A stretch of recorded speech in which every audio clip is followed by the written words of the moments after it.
The types of influences I see in country music come from all over the world, all kinds of music, and it seems like it always makes its way to Nashville eventually. And it's could be like you see the Louisiana Cajun music come here to Nashville. You see the Texas swing.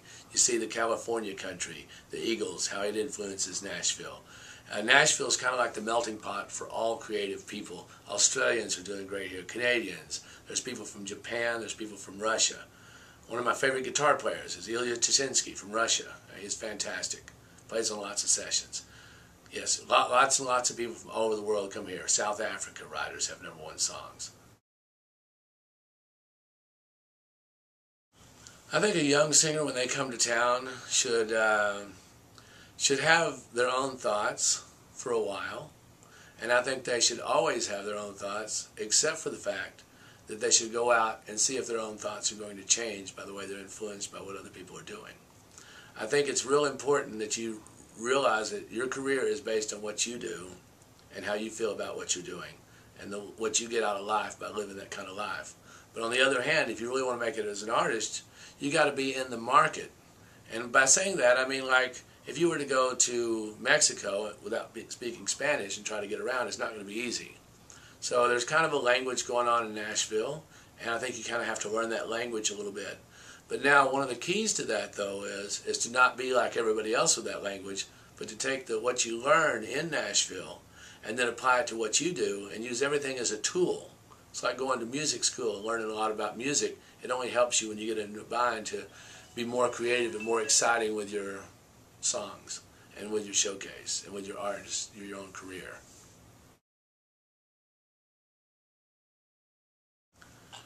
I think a lot of artists, when they come to town, they have it planned who they are, and I think that they want to be accepted for just the way they are, and they don't really want to bend to fit any particular format.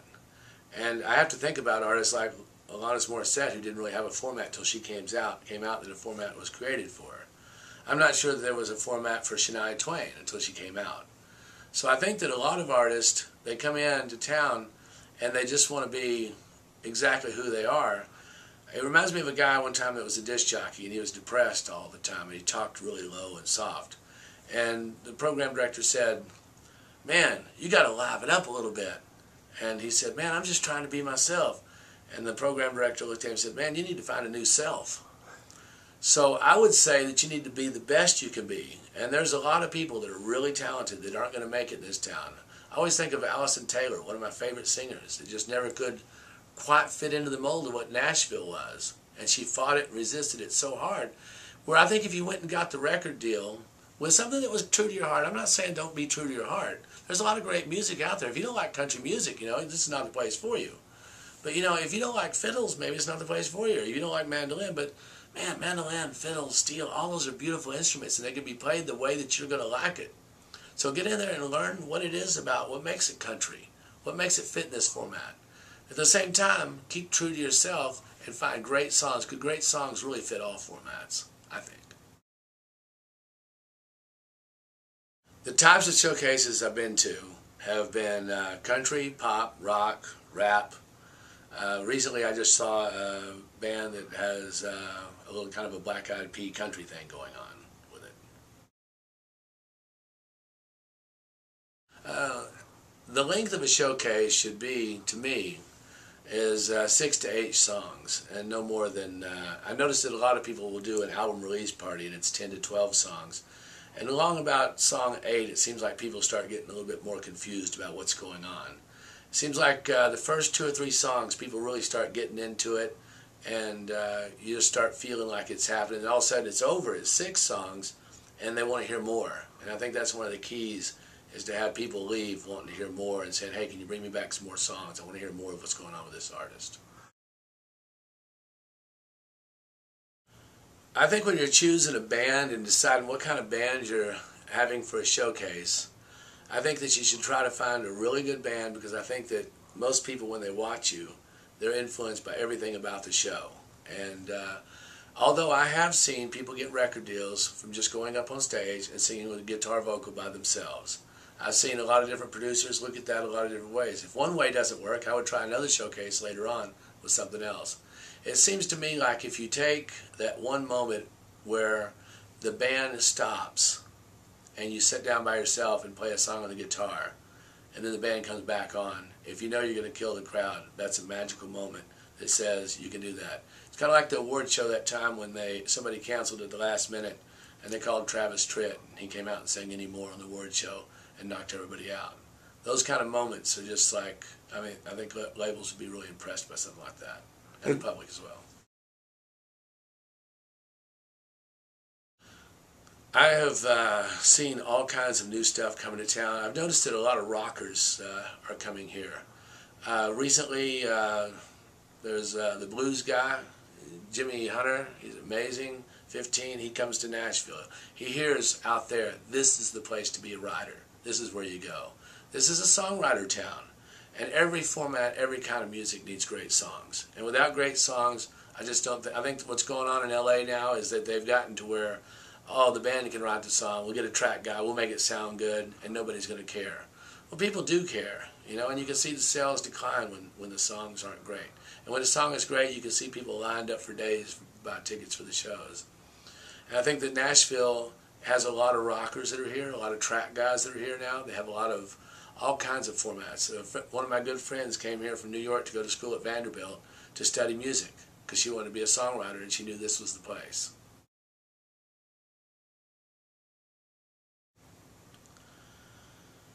When I'm asked if a lot of artists come to me and they say, I just don't like writing songs. Why do I have to do this? And I tell them, I say, you don't have to do it, okay? But you want control of a great song. And like one of these great writers over here might not give you a great song, and you're going to learn about yourself from writing. So I think it's good to write. I think the crime comes together when you write 6 songs and they're not any good and you wind up recording them instead of the best songs. I think when it comes time to do the album, you're cheating the public and you're cheating yourself. You're cheating. There's people out there waiting to hear your music. They're waiting to hear you sing. They're waiting for a great album. They're waiting for a great message. And if you put a bunch of songs on there that aren't any good just because you wrote them, then what's going to happen is this person's not going to get that inspiration to come to your show. They're not going to get that inspiration live. So I think an artist should, if they want to try to write, hang out with the writers. And if you do go write with somebody, and try to have your input of who you are and let them help write a song for you. You know, let them, if that happens. But really, finding the great songs, I think, is the key. And if you want to write, I know people that didn't want to write, that wound up writing it, and they wound up not being an artist, but they're writers now, and they love writing. So, I don't know, there's a lot of ways to look at that. Try it. In a showcase, it seems like what works most effectively to me is having some great songs, no matter where they get them from. And of course, me being a writer, I would like to see a lot of my songs be out there.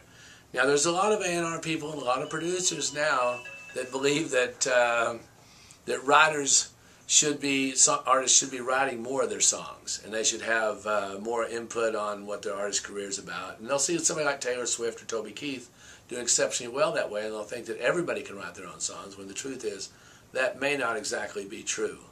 So I would say find the best songs you can possibly find, and I would say start off with a good up-tempo that just makes people feel good, come up with another up-tempo, and then start talking a little bit.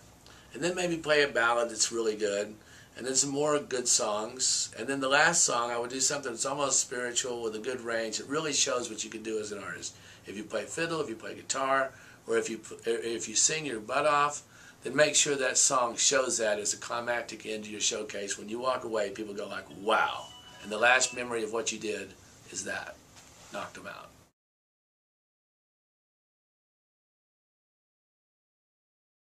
You know, it's funny, Garth Brooks, I saw him first at the Bluebird years ago singing before he had a record deal, when he was selling boots. Nobody told him not to get out there and sing. I've heard people say, don't get out there. Sauty Brown said something great one time. Mark Miller said something great. He said, there's a lot of things I can't do. I'm not going to show you what they are. So if there's things that you can't do, you know, you might not want to go show people how bad you are if you really need to work on it, you know.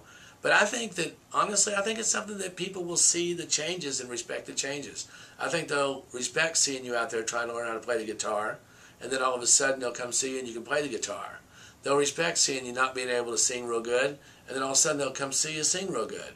They'll respect not seeing your song's not very good, but talking to you, and then all of a sudden you'll have this great song, and they go, wow, they made it. They made it. They're here. You know, and I notice that a lot of people say, boy, when one label wants you, all of them want you. But I've always thought that was like, when you get ready, they all want you. So I say work really hard and work on getting ready and play everywhere you can. And you never know when you're going to be singing that one song or somebody. There's a lot of producers that just look for what you can do and not for what you can't do. There's a lot of producers that look for what you can't do. And if you mess up something, hit a bad note, they want to X you out. But some of the producers, when you hit a bad note, they don't care because they hear you hit a good note and they say, okay, we can get this all the time. That's all we got to do is get all the good notes. So I think it's finding the right person that believes in you, who you are and what you're trying to do, and work really hard. So if you have any questions at all when you see this, and you'd like to ask me any questions, I'm in the middle of writing a book right now. And one of the things I want that book to do is cover every possible aspect of music and questions that people have out there. I want to answer as many questions as possible. So please email any questions you have. I'll try to write a paragraph or two about your question. And if I can get enough questions, it may be the whole book. So please email you anytime you want about any question you may have about anything to do with music business, your questions in life, or whatever it is that makes you a better songwriter, whatever you think it'll be, please send it to me.